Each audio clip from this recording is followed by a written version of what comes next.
Sal has some things to tell you about us. Hi everybody. Hi everyone. Yesterday my friend Lori, I believe her name is Evening Shade, left a comment on our channel. She had come back to watch our video again that she had already watched, and she said she missed us, and it really touched my heart. And I've been planning on making a video soon anyways, and hopefully that prompted me a little bit.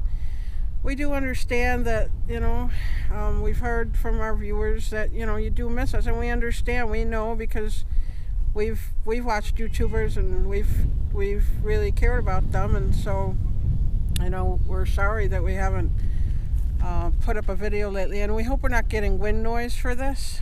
We wanted to give you a nice view in the background here so that at least it would make the video a little bit better. So hopefully this is turning out okay. But anyway, so we're here. We wanted to talk about what's it like to be a nomad at this time. I guess I think I'd like to start with just what's it like in general for nomads. We can't speak for everybody, obviously, but I think that it's just it's a pretty scary time because a lot of us, people in parks for one thing. I've heard of people in parks. They have to leave parks, and some parks have shut down, and people who need to maybe travel home or something, they're worried about if they'll be able to get there and how they'll be able to get there. Even public land, generally it's been doing okay. Like, we were at LTVA before, and people can still stay there, thank goodness. I think that the BLM seems to still be open, and so that's a bit of a relief, but it's kind of hard to try to go anywhere because you don't know what's going to be open and what's not, and there's just this fear of, are we going to have a place to stay? And I think a lot of the nomads are feeling that. Yeah, it's just an uncertain time right now. Yeah, so it's just been, it has been stressful, I'm sure, for everybody, and it's nice in ways because, we're kind of out in the wilderness and we can still enjoy the views and things like that. So I think a lot of nomads appreciate that, because a lot of us that are doing this, hopefully all of us that are doing this, or most of us, really love this lifestyle. And so there is a sense of freedom in it, but it is an uncertain, scary time just to know where people will be able to park, and I think some people are afraid to travel anywhere. Yeah. As for us, I think we've been more stressed lately, and it just makes everything harder because, I've just been more tired, and I've been wanting to make a video for about a week now, and I just haven't even had the energy for it. In fact, I was kind of crying all day today, and that's kind of unusual for me. We all know that, Sal's generally the one that cries in the videos, and, it's just, I don't know, I guess I started to feel like it's all a little too much for me. But, anyhow, Sal has some things to tell you about us, how this has affected us. We were at Quartzsite for a while, and the reason for that was because I had gotten a temporary job with the U.S. Census, and I had to go and get my fingerprints taken in nearby Yuma, and unfortunately, because of everything that's going on, that was canceled, and the census office was shut down, and so that was basically canceled, so that fell through for now. And so we were at Quartzsite for a while there, waiting. And so another thing was that Sal has the job back in Buffalo this summer, in the Buffalo area at the campground, and we're actually in Sedona right now, and we were on our way to try to start heading back to Buffalo the Buffalo area, so he could start that job. And they said he could come at any time because they had work for him. And we were just about to start heading towards the Buffalo area, start making our way back, and Sal got a phone call. I got a phone call from my boss basically telling me that the county where the campsite is located had shut down all the campsites And so we weren't able to go back as of now, and it's just been very stressful. Sharon was talking about crying earlier, and I'm trying to hold it together and not cry either. This has just been a lot. It's been a lot.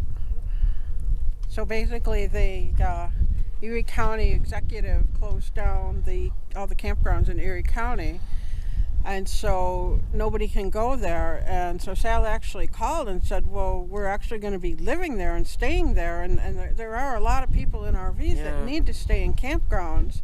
I mean, somebody told me yesterday that like 1 million people live in RVs. I mean, it's a huge number of people, and so, you know, there need to be some places available for people like us that live in RVs or vans to go to. Right. And like Sharon said, where are all these people going to go? What are these people going to do? It's just some of it doesn't make sense. I realize there's a crisis going on out there, but some of the stuff that's happening, I don't understand, I guess. So we have to figure out, you know, now we don't know if we should try to head towards Buffalo and hope that things are going to open up again, or if we should stay here. Right now we did delay a little bit. We were already going to start moving on, and we decided that we need to delay for now because we're not sure even where we would stay. We actually found out too, we have a temporary place to stay in Buffalo for 2 weeks, and there might be some other options for us. So we might just head there and then wait and just, you know, hopefully things will open up and Sal can have his job. Yeah. It's uncertain right now. Basically, things are uncertain. And so another thing that happened right after the last video we made, like the next day, the governor of Arizona decided to do a stay-at-home order, and we got so panicked because we were in Quartzsite and it was really starting to get hot there. It was getting into the 80s, and the heat we could have tolerated using generators or something, but the problem was that, you know, when it gets really hot, you've got the snakes that start coming out, rattlesnakes and scorpions and, you know, other things like that. Tarantulas, they start coming out, and so we really needed to get to a cooler climate. So we were able to get up to Sedona in time, and that's why we wanted you to see, like, there's a mountain there, and Sedona's actually out that way, but we're in the Sedona area. And so we've been here for a while now, and I'm not sure what we're gonna do. Hopefully we'll be able to get back to Buffalo, and hopefully Sal will be able to start his job, whichever. And, you know, we've had a lot of concerns about things, and we hope that things will start getting better. Yes. Yeah. We hope you're all doing well. You know, please leave us a comment and let us know how you're doing. And I guess that's about it. We just came in, and guess who's rolling around? Mr. Rolly Around. Right? Are you Mr. Rolly Around? I gotta put this muff away. You're Mr. Muff Lover, right? Let's go see Henry and Alexander. Oh, there he goes. Okay, Shimo. Oh, look at this. Henry and Alexander. They're pretty close to each other. Which they've done sometimes. All right, have a nice nap, boys.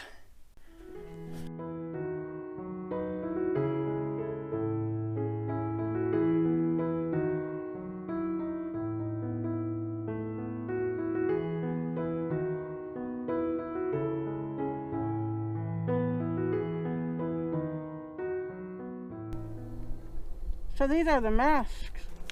These are the masks that I made. I made these. I have to sew them by hand. It's kind of hard to sew them by hand, but I've made 3 so far. I think 3.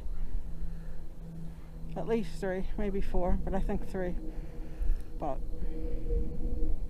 They're very comfortable. I've worn them when I go out shopping, and they're, once you have them on, you don't even know you have them on anymore. It's just you get so used to them. I think I would know, though. I'm kind of more fussy about stuff like that. Sal's kind of a personality that he could probably, oh, I don't know, he could probably wear the mask 24 hours a day and he would never notice he had it. And me, I would probably want to rip it off after 5 minutes.